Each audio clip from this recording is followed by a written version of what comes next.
ချစ်ချင်းမြတ်တာဆိုတာပိုင်ဆိုင်ခြင်းတဲ့ပုံမနှဆိုင်ပြီးနှွေးထွေးတဲ့ရေခုန်တဲ့တစ်ခုအဖြေရှာရတဲ့အမှုပညာတစ်ခုကတခါတလေမှာကျွန်တော်တို့ဟာတစုံတစ်ယောက်ကိုအလွန်မင်းချင်းမြတ်လို့တဲ့အခါသူတို့ရဲ့အနီးနားမှာပဲအမြဲရှိနေခြင်းတတ်ကြသလို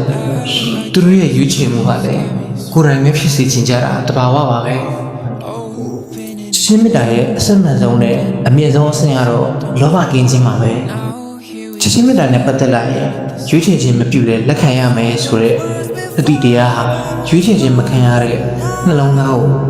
အနာကျင်ဆုံးဖြစ်စေသလိုဖြူစင်ဆုံးမေတ္တာကိုလည်းဖော်ပြလိုက်တာလည်းဖြစ်ပါဘူးချစ်ချင်းမေတ္တာဆိုတာလေအတင်းကျပ်လုပ်ကြည့်လို့ရတဲ့အရာမှမဟုတ်ပဲ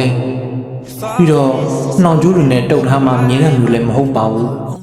အချစ်ကိုရွေးချယ်မှုတစ်ခုတည်းမှာရင်ပိတ်လောက်မထားပဲကြောက်ရရင်ကိုမှပျော်ပါစေဆိုပြီး